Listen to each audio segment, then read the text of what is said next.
Kaya naman mga babes, na thank you so much sa inyong walang sawang support and love for me. And yes, Scorpio, no, sa mga new subscriber, hi! Ako po si Yan, tuloy po kayo dito at sana magstay din kayo kasama na aking mga walang sawang tambayers. Thank you po sa inyong walang patid na pagtambay. Yun nga mga babes, kung hindi nyo pa notes, meron po tayong other channel, link is down below sa ating description box.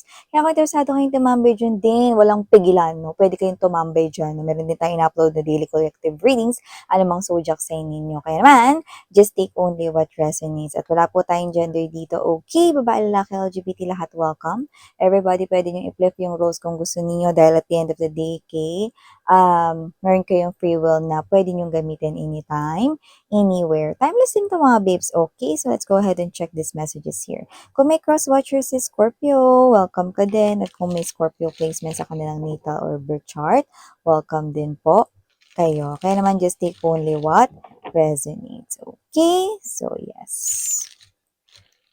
Archangel Michael, thank you so much. Okay? For always being present sa aming reading. Archangel Michael and angels and guides and ancestors of Scorpio. Let us see. What do we have here for today? Para sa buwan ng January 2025 for Scorpio, please. Mukhang gustong mag-jump out ng 8 of Cups energy, ha?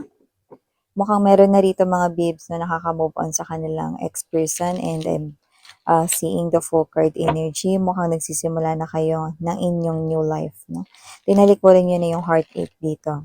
So, parang this is you accepting, no, na may mga bagay talaga nangyayari dahil may rason at dahilan yan, no? So, let us see, Scorpio, anong meron sa inyong January 2025 sweethearts, okay?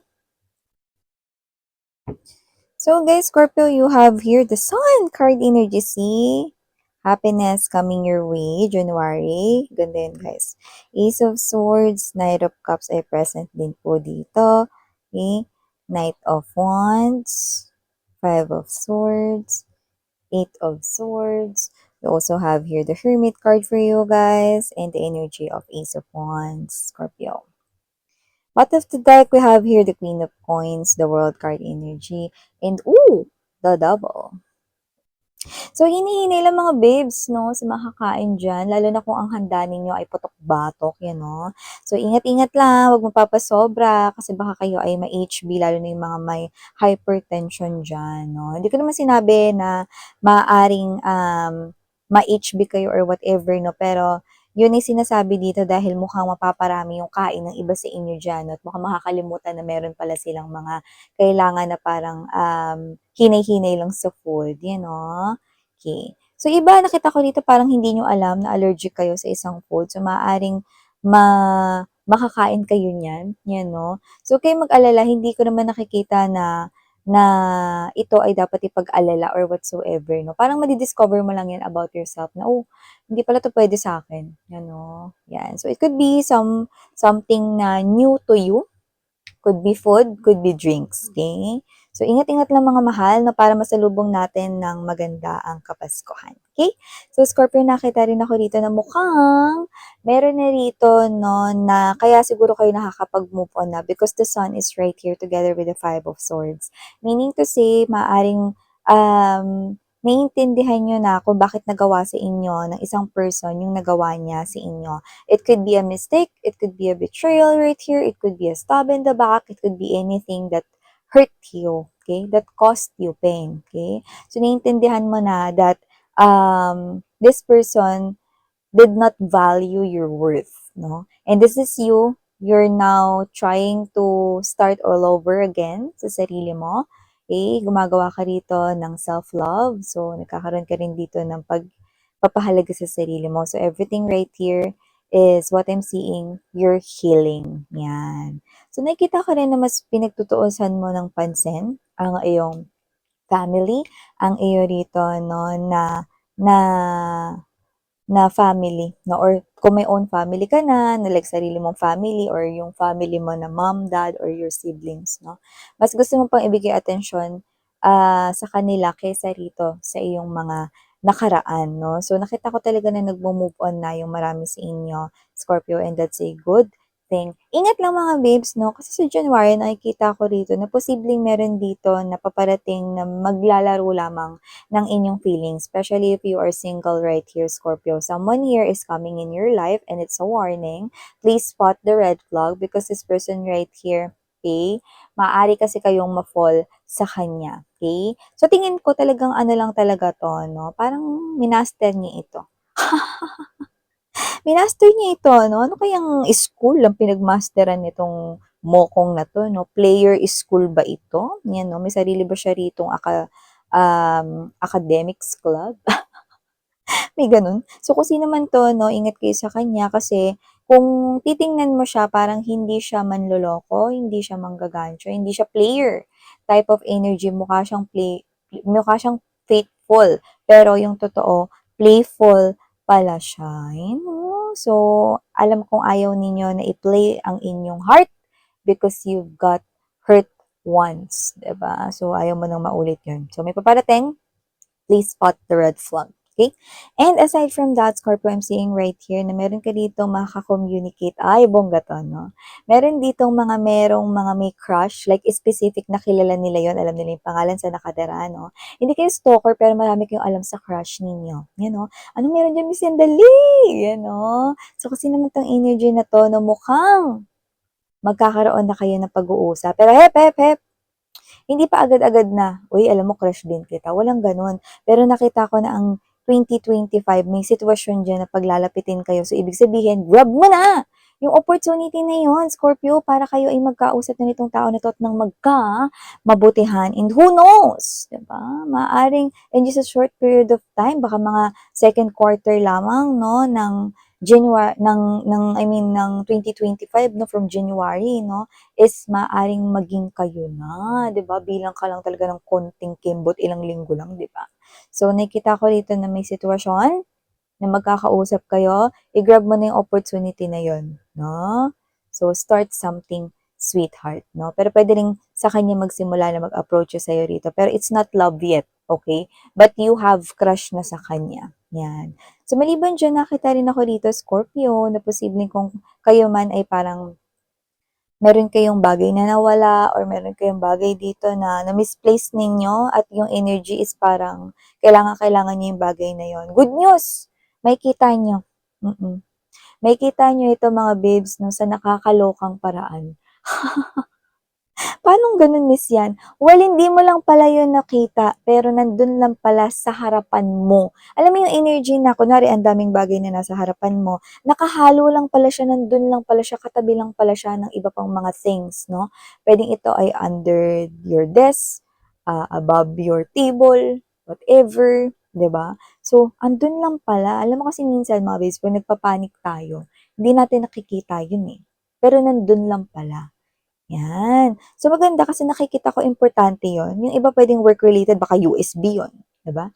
Or baka yun pala ay important na document na pahalo pa sa ibang mga papel na nandun lang din pala, okay, sa ibabaw or pinaglagyan ninyo. Yan. So, maliban dyan, Scorpio, nakita rin ako ng energy na meron dito na magtutunggali sa ngalan ng pag-ibig. You know? Pero alam mo, medyo complicated to. Kasi mas napipick up ko to. Yeah, pwede rin to sa mga single na Scorpio. Pero mas napipick up ko to dun sa mga may ka-in relationship na. Meron kasi rito isa pang darating na parang ang goal niya rito is, ayoko naman sabihin tong word na to, no? Pero parang sobrang gusto ka niya to the point na maaaring gumawa siya ng paraan para, ma-focus yung attention mo sa kanya. But you are someone who is faithful. But this person here is a pursuer. Okay? So this person here could be younger than you by age, pero yung energy niya is parang hanggat hindi pa naman kinakasal si Scorpio at kahit meron siyang ka-in relationship, gagawin ko yung makakaya ko para mahumaling ka sa kanya. But for some reason, this person is not a bad person here. But because you give him or her a lot of hope when it comes to love, alam mo kasi parang may makikita siya sa inyo. Okay? Pero yun nga, parang mali ito, no? Pero just take only what resonates, no? Kasi dapat pabayaan niya na kayo kung nasa relationship na kayo eh. Nasa loob na kayo ng relationship, di ba? Pero, this person here will still pursue you. Yan. Kasi nga, makikita ka niya like a gem, like a diamond. Okay? So, ibig sabihin, ayaw niya itong basta pagkawalan. Ganun, no? So, yun nga, Scorpio, aside from that, mayroon ako something exciting dito na posibleng magbalik dito, bumuhay ng katawang lupa mo, no? Magiging excited ka about something. So, nakikita ko na yung iba, pwedeng love life yon na posible nga pag-agawan ka dito ng dalawang options when it comes to love, lalo na kung single kayo. Okay? Kasi yung mga may in relationship, baka mairita kayo at feeling awkward with this person eh. Yan. Pero yung iba, yung something exciting na tinutukoy dito, no, is parang meron dito na matagal nyo nang hinihintay na mangyari ang mangyayari. Yan, no? Parang wish nyo, pero isa itong klase ng sitwasyon na wini-wish ninyo. Nakuha ninyo? Hindi ito yung wish na material things na sana magkabahay kami or sana magkakotse kung ganito. You know? It's more likely yung matutupad na long-time wish has something to do with a situation. Kunwari, gusto mo na parang ma-promote ka na. Yan, no? Kasi matagal ka na nagtatrabaho dyan, di ka pa rin napapansin. So, maaaring mapansin ka na. Example lang yung mga base para magets ninyo. So, para mas malinaw, no, isa itong sitwasyon, hindi isang bagay. Okay? Hindi isang material na bagay. Okay? So, maliban dyan, nakita rin ako ng energy rito, no, na posibleng mapagbigay kayo, Scorpio, sa inyo ritong mga loved ones. Baka kayo to na ngayong Pasko may mga pinagbibigyan kayo ng mga gifts. Co-workers, colleagues, family members, no, friends, and even your relatives. Diba? Ayan, no, maaaring magbibigay kayo sa kanila. And even though you're receiving na parang less, no, sa binigay mo or mas mura yun or whatever, no, okay lang para sa'yo. No? So, nakita ko rito na may makaka-appreciate ng lahat ng mga ginagawa mo. Kasi parang ewan ko, panata mo na ba ito? Kada taon, nagbibigay ka ng mga regalo, no? So, meron dito mga magre-regalo sa inyo dito na magugulat ka kasi hindi naman sila nagbibigay ng regalo but this time, meron silang iaabot sa inyo. And it's something here na talagang nagastusan. Expensive talaga ito, bongga guys. No? So, bongga yun na. Maaring 2 or 3 sa mga kakilala mo, no? Medyo talagang gumastos dito. Hindi ko alam kung ano nangyari sa kanila. Baka naka-receive sila rito ng malaking kita or bonus. Diba? So, lahat ng bibiyayaan. No? Yung iba, pwedeng mga close friends mo ito. Kaya ganito rin na medyo maluwag sa kanilang dibdib ang magbigay sa'yo. Tsaka lagi ka nagbibigay. Nakita ko rito. No? So, kung sino lagi mo binibigyan, na naalala mong nararamdaman mong magbibigay sa inyo, then maaring siya na yun or sila na iyon. So, maliban dyan, nakita rin ako ng energy rito na mukhang may magsistricto sa'yo. Pwedeng boss mo to sa trabaho or whatever, no? So, nakikita ko rito mga babes, no, na hindi ko alam, meron ba ditong nalilate ng medyo madami na yung late mo nitong nakaraan so maaaring pagstriktuhan ka ng boss mo or ng management dito, no? Para rin naman sa'yo yun. May ganun tayong energy. Pero yung iba, parang, ewan ko, no? May rotational ba dito o bago yung boss mo? May ganung energy. Parang, yung energy is parang demanding. So, maaaring mapunta kayo sa boss na medyo demanding this January 2025. Pero carry lang naman, no? Kasi yung job description naman na ginagawa nyo is same pa rin naman. So, hindi ko alam kung may napalitan ba dito na supervisor above you guys or may higher rank dito na parang demanding. Pwedeng newbie lang rin bagong pasok sa company ninyo. No? Pero parang medyo no? Medyo malakas yung dating niya, very intimidating. Pero carry lang, okay? Patunayan niyo sa kanya na kaya ninyo magtrabaho ng maayos at patas. Yan. At ikaw, hindi lang ikaw yung i-strictohan dito. Meron ka rin ditong bibigyan na advice at pagsasabihan. Hindi mo siya rito agad na parang isusuplong or whatsoever. Siguro may mapapansin ka ditong maling ginawa niya sa trabaho or whatever na parang, sige, pag inulit mo yan, doon na kita isusumbong. Yan, no? Parang may ganun kayong klase ng energy. Sige, pagbibigyan kita ngayon. Yan, no? Kunwari, meron kang katrabaho rito, no? Instead na nagtatrabaho siya, nahuli mo siya, nagko-coffee break lang. Yung coffee break niya na 15 minutes, ginawa niyang parang lunch 1 hour, no? So, nalaman mong ganun. No? So, parang, sige, pagbibigyan kita ngayon. Yan na. Parang, hindi mo na kita susumbong, pero dapat hindi mo niyan gawin oras ng trabaho. Yan, no? Example lang yun, mga babes, pero it could be any situations, ha? So, maliban dyan, nakita rin ako na kung meron kang ka-in relationship right now din, nakita ko rito na posibleng may binabalak, no? Hindi masama.